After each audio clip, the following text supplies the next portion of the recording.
Hello, I am Taylor Wagner, reporting to you from Fox 59 News. Today we will have stories about the China Terracotta Warriors, the Silk Road, the Qin Dynasty Rise and Fall, the Han Dynasty, and a special survey from local patients at our hospital. Later tonight we will have stories about the Indian trade, the Mauryan Empire Rise and Fall, the newfound Buddhist temples, and the Gupta Golden Age.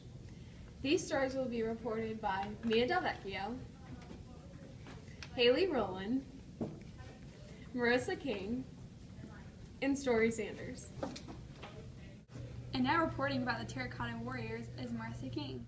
The Terracotta Warriors rise again. New discoveries of the Qin Dynasty have been formed when the Terracotta Warriors rose up again. Shang Huangdi was an emperor in the Qin Dynasty. He was so paranoid he made elaborate plans for his own tomb.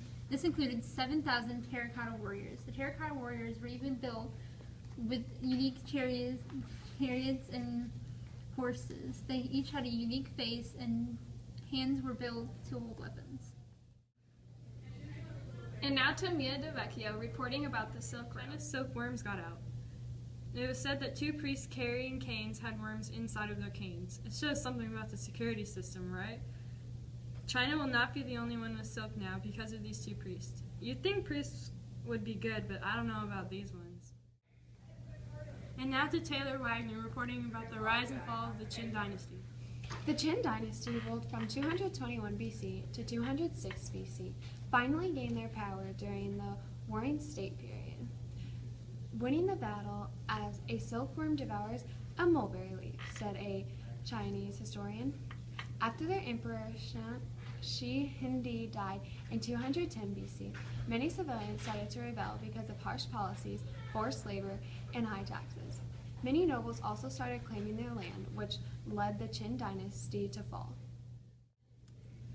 And now back to Mia Del Vecchio with the breaking news about the Han Dynasty.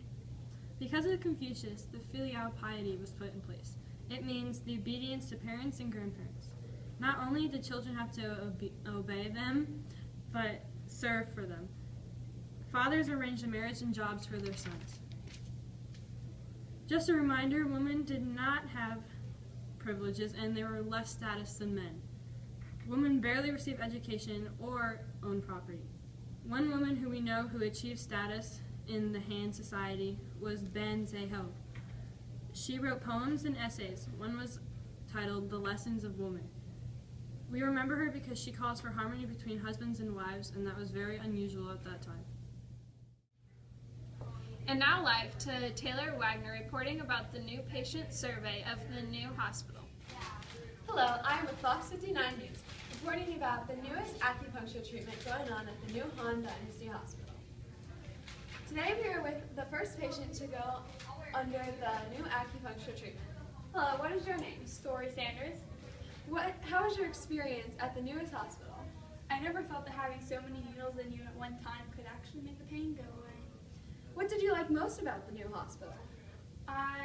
The advancements in medicine that have helped me.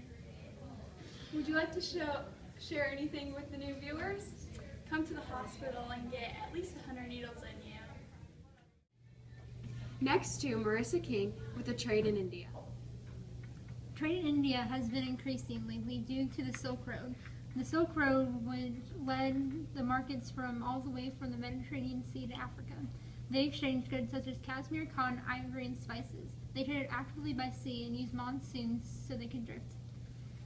This would help the cultural diffusion in India to South Asia and also spread Buddhism. And now to Taylor Wagner reporting about the Mauryan Empire.